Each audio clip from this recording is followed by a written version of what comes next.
नमस्कार, मी संकेत आणि आपण पाहत आहात मुंबई आउटलुक. काही जणांनी त्यांची अडीच जिल्ह्याचा मंत्री म्हणून मस्करी केली. काही जणांनी त्यांना पक्षफोड्या म्हटले, तर अनेकांनी राज्यात घडलेल्या राजकीय व जवळपास सर्वच क्षेत्रातील वाईट गोष्टींचे श्रेय त्यांना दिले. अगदी कालच त्यांच्यावर एकाने खूपच घाणेरड्या व आक्षेपार्ह शब्दात टीका केली. पण ते हरले नाहीत, रागावले नाहीत. सर्व आरोप सहन करून, सर्व टीका पचवून ते पुन्हा उभे राहिले, लढले. त्यांनी एकाही आरोपाचे खंडन किंवा कोणत्याही आरोपाला शब्दाने उत्तर दिले नाही. तर त्यांच्या कामातून त्या प्रत्येक आरोपाला व त्या प्रत्येक टीकेला उत्तर मिळत गेली. ते राज्यातीलच नव्हे तर देशातील एक प्रतिष्ठित राजकारणी ठरले. गेली 5 दशक ज्यांनी आपल्या पायाला भिंगरी लावून राज्यातील गाव गाव पिंजून काढला, ते देशातील एक मान्यताप्राप्त राजकारणी म्हणजे शरद पवार. काल परवाच्या त्यांच्या बारामतीच्या सभेत त्यांनी निवडणुकीच्या राजकारणातून निवृत्तीचे संकेत दिले आणि राजकीय वर्तुळात एकच खळबळ उडाली. शरद पवारांनी दिलेल्या निवृत्तीच्या संकेतानंतर त्यांच्या वारसदाराची ही चर्चा आता रंगू लागली आहे. त्यांनी थेट युगेंद्र पवारांनाच आपला वारस घोषित केले की काय, असा प्रश्न आता सर्वसामान्य जनतेच्या चर्चेचा विषय झाला आहे.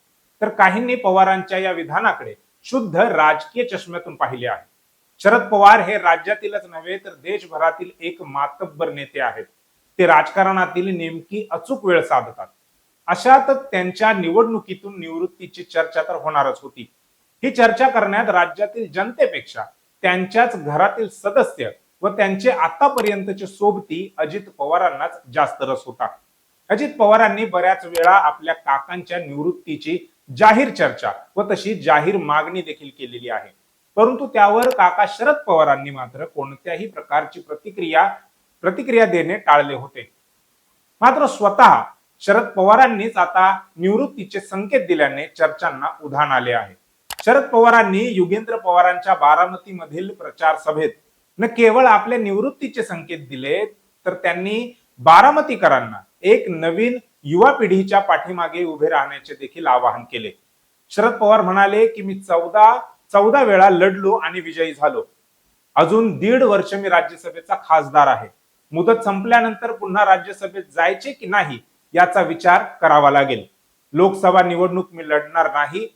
आता किती निवडणुका लढवायच्या, त्यामुळे आता थांबलं पाहिजे, असं म्हणत त्यांनी निवृत्तीचे संकेत दिले. त्यांनी 2009 सालीच लोकसभा निवडणूक न लढल्याचा निर्णय घेतला होता आणि तसं तो स्पष्ट देखील लोकांना सांगितला होता. त्यामुळे त्यांची मुलगी सुप्रिया सुळे यांना बारामती लोकसभा मतदारसंघातून निवडणूक लढवावी लागली.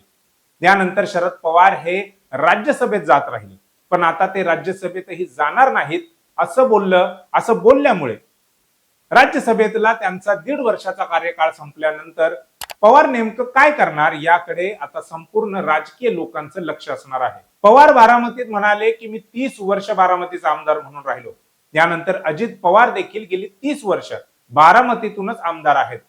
बारामतीकरांनी अजित पवारांना आमदार बनवताना आपण शरद पवारांच्या पुतण्याला मत देत आहोत हे लक्षात ठेवले होते.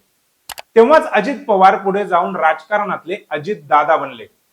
आता पवारांच्या म्हणण्याप्रमाणे बारामतीकरांनी नव्या दमाच्या युवा पिढीकडे बारामतीच्या विकासाची धुरा द्यावी, म्हणजेच युगेंद्र पवारांना विधानसभेत निवडून आणावे, अशा प्रकारचे आवाहन केले आहे.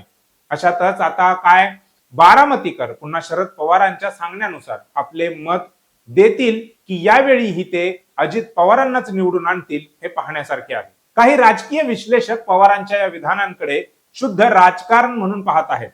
शरद पवार तसे मुरब्बी राजकारणी आहेत.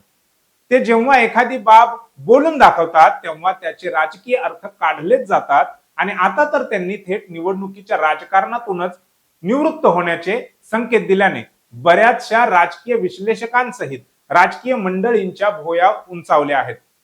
राजकीय विश्लेषकांनी पवारांच्या या विधानांना एक भावनिक राजकीय खेळी म्हटलंय.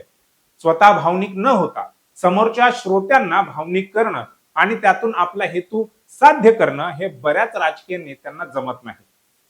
ज्यांना ते अगदी 100% जमतं त्यात शरद पवारांचं नाव वरच्या क्रमांकावर आहे. त्यामुळे अजित पवारांनी आपला निवडणुकीचा अर्ज भरल्यानंतर जे भाषण केलं आणि त्यात त्यांनी जो आवंडा काढला त्याला उत्तर म्हणून देखील पवारांच्या या भाषणाकडे पाहिलं जात आहे. पवार हे जरी निवडणुकीच्या राजकारणातून निवृत्त होणार असले तरी देखील ते सक्रिय राजकारणातून निवृत्त होणार नाहीत आणि तसं त्यांना जमणारही नाही. त्यामुळे विरोधकांना निश्चिंत होण्याची संधी पवारांनी मात्र काही दिलेली नाही. या उलट पवार राज्यात काही नवीन समीकरण जुळवणार का, याकडेच आता विरोधी पक्षाचे लक्ष राहणार आहे.